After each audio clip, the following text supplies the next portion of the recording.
نحمده ونسلم ونصلی علی رسولہ الکریم اما بعد۔ حضرت عائشہ رضی اللہ تعالی عنہ کے حوالے سے ایک حدیث سوشل میڈیا کے اوپر بڑی گردش کر رہی تھی کہ حضرت عائشہ رضی اللہ تعالی عنہ نے آپ صلی اللہ علیہ وآلہ وسلم کی وفات پر ماتم کیا ہے، اور یہ حوالہ پیش کیا مسند احمد کی ایک حدیث کا کہ حضرت عائشہ رضی اللہ تعالی عنہ فرماتی ہیں کہ آپ صلی اللہ علیہ وآلہ وسلم کا انتقال میری باری میں ہوا، اور آپ صلی اللہ علیہ وآلہ وسلم کا جو سر مبارک تھا وہ میرے سینے اور گردن کے درمیان میں تھا۔ تو خلاصہ کلام کیا ہے کہ فَأَضْرِبُ وَجْهِي وَرَأْسِي، جب اللہ کے پیغمبر کی روح مبارکہ پرواز کر گئی تو میں نے اپنے ہاتھ کو اپنے سر پر اور اپنے چہرے پر مارنا شروع کر دیا۔ یہ اس حدیث کا معنی و مفہوم ہے۔ اب ذرا غور سے سنیے گا کہ اللہ کے پیغمبر کے اصل فرامین اس کے بارے میں کیا ہیں۔ بخاری شریف کی ایک روایت ہے، سرکار مدینہ صلی اللہ علیہ وآلہ وسلم نے ارشاد فرمایا، لیس منا من ضرب الخدود وشق الجیوب ودعا بدعوى الجاہلیہ، وہ بندہ ہم میں سے نہیں ہے جو اپنے رخسار کو پیٹے اور اپنے گریبان کو چاک کرے اور جاہلیت کی پکار کی طرح پکارے، یعنی زمانہ جاہلیت کی پکار کی طرح پکارے۔ اب یہ تین باتیں آپ صلی اللہ علیہ وآلہ وسلم نے اس حدیث کے اندر بیان فرمائی ہیں جو بخاری شریف کے اندر آتی ہے۔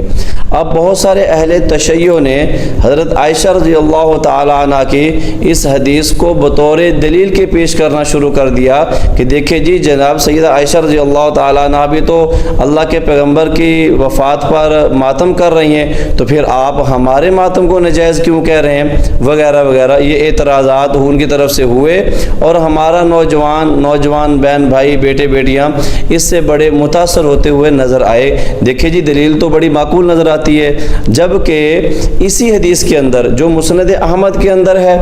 اور اسی طرح یہ حدیث طبقات ابن سعد میں بھی ہے اور تاریخ طبری کے اندر بھی یہ روایت موجود ہے۔ اب اگر تھوڑا سا غور کیا جائے تو اسی حدیث کے اندر حضرت عائشہ رضی اللہ تعالی عنہ نے اس کا جواب بھی دیا ہوا ہے اور فرماتی ہیں فَمِن صَفِهِ وَحَدَاثَةِ السِّنِّ، یعنی میں نے اپنی نادانی کی وجہ سے، اپنی کم عمری کی وجہ سے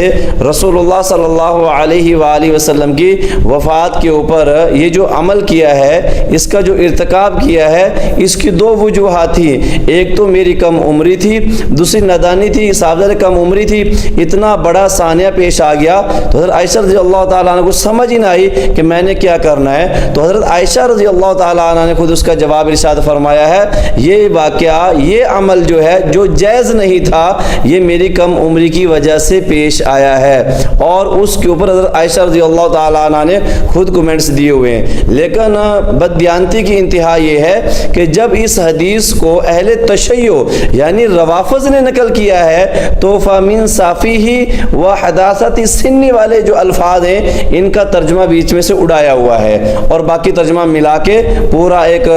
یعنی ترجمہ ملا کے اس کو آگے سینڈ کیا ہوا ہے۔ تو یہ ایک بددیانتی تھی، اگر نقل کرتے تو پوری حدیث کو نقل کرتے نا، تاکہ پتہ چل جاتا۔ یہ آپ کو ہماری سکرین کے اوپر یہ جو حدیث نظر آ رہی ہے یہ مسند احمد کا حوالہ ہے اور مکمل حدیث موجود ہے، اس کے اندر حضرت عائشہ رضی اللہ تعالی عنہ نے جو وجہ بیان فرمائی ہوئی ہے وہ بھی اس کے اندر موجود ہے۔ لہذا حضرت عائشہ رضی اللہ تعالی عنہ کے اس فعل کو بطور دلیل کے پیش کرنا یہ کسی بھی صورت میں درست نہیں بنتا، کیونکہ اماں جان خود اس سے برات کا اظہار فرما رہی ہیں۔ وآخر دعوانا ان الحمد للہ رب العالمین۔